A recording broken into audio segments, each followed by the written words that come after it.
गांव के किनारे एक पुराना घर था। मिट्टी की दीवारें, खपरेल की छत और आंगन में खड़ा एक बूढ़ा नीम का पेड़ जो हर मौसम में कुछ न कुछ कहता रहता था। उस घर में रहती थी सविता, करीब 40 साल की एक शांत स्वभाव की महिला। उसका दिन हर दिन की तरह एक जैसा होता था। सुबह जल्दी उठना, चूल्हा जलाना, घर समेटना और फिर खिड़की के पास बैठ जाना। उस खिड़की की एक खास बात थी, वह सीधे गांव के रास्ते की ओर खुलती थी। वहां से गुजरने वाले हर इंसान, हर बैलगाड़ी, हर बच्चा, सब सविता की नजरों से होकर गुजरते थे। पर सविता किसी से ज्यादा बात नहीं करती थी। सुबह की हल्की धूप खिड़की से अंदर आ रही थी। सविता चाय का कप लेकर खिड़की के पास बैठी थी। दूर खेतों में काम शुरू हो चुका था। बच्चे स्कूल की ओर जा रहे थे, हंसते शोर मचाते हुए। एक छोटी लड़की, करीब 10 साल की, हर दिन उसी रास्ते से गुजरती थी। उसका नाम था चिंकी। वह हर दिन सविता को देखती और हल्की मुस्कान देती। यह छोटी सी मुस्कान उनके बीच एक अनकहा रिश्ता बन गई थी। एक दिन बारिश हो रही थी। रास्ता कीचड़ से भर गया था। बच्चे जल्दी जल्दी भाग रहे थे। चिंकी भी भीगती हुई जा रही थी, लेकिन अचानक उसका पैर फिसल गया और वह गिर पड़ी। सविता ने खिड़की से देखा और बिना सोचे समझे दौड़कर बाहर गई। उसने चिंकी को उठाया, उसके कपड़े झाड़े और अपने घर के अंदर ले आई। सविता ने कहा, ठंड लग जाएगी। और उसे सूखा तौलिया दिया। चिंकी ने पहली बार सविता से बात की। आप हमेशा खिड़की से बाहर क्यों देखती रहती हो? सविता कुछ पल चुप रही, फिर हल्की मुस्कान के साथ बोली, शायद इसलिए कि बाहर की दुनिया चलती रहती है और मुझे अच्छा लगता है उसे देखना। उस दिन के बाद चिंकी कभी कभी स्कूल जाते समय 2 मिनट के लिए सविता के घर रुकने लगी। धीरे धीरे बातचीत बढ़ी। चिंकी बहुत सवाल पूछती थी। आपके बच्चे कहाँ हैं? आपके पति क्या करते हैं?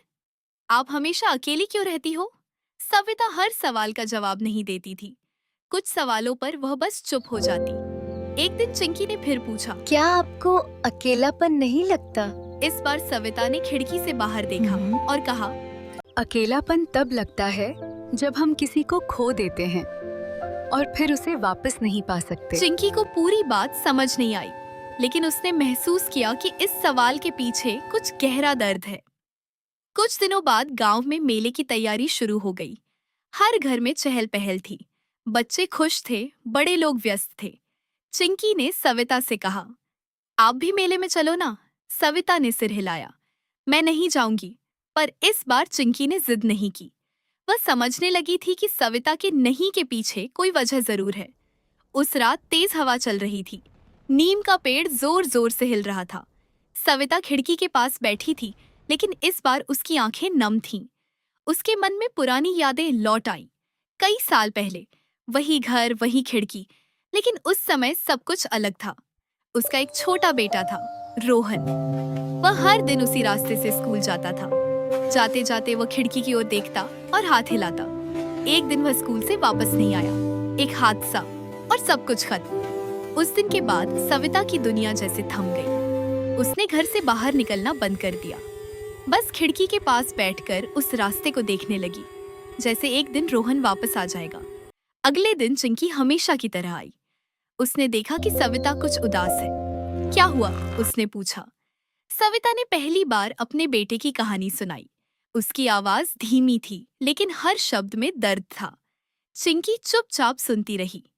फिर उसने धीरे से कहा, मैं रोज आपको देखकर मुस्कुराती हूँ, क्योंकि मुझे लगता है कि आप भी मुस्कुराना चाहती हो। सविता ने उसकी ओर देखा और बहुत दिनों बाद उसकी आंखों में सच्ची मुस्कान आई। उस दिन के बाद सब कुछ थोड़ा थोड़ा बदलने लगा। सविता अब सिर्फ खिड़की से नहीं देखती थी, कभी कभी बाहर भी आ जाती थी। नीम के पेड़ के नीचे बैठती, बच्चों को खेलते हुए देखती। चिंकी ने उसे मेले में चलने के लिए फिर कहा, और इस बार सविता ने मना नहीं किया। मेले में बहुत भीड़ थी, शोर था, रोशनी थी। सविता को पहले थोड़ा अजीब लगा, लेकिन धीरे धीरे वह सहज हो गई। उसने देखा, जीवन अभी भी चल रहा है। कुछ महीनों बाद गांव में एक छोटा सा स्कूल शुरू हुआ। वहां बच्चों को पढ़ाने के लिए किसी की जरूरत थी।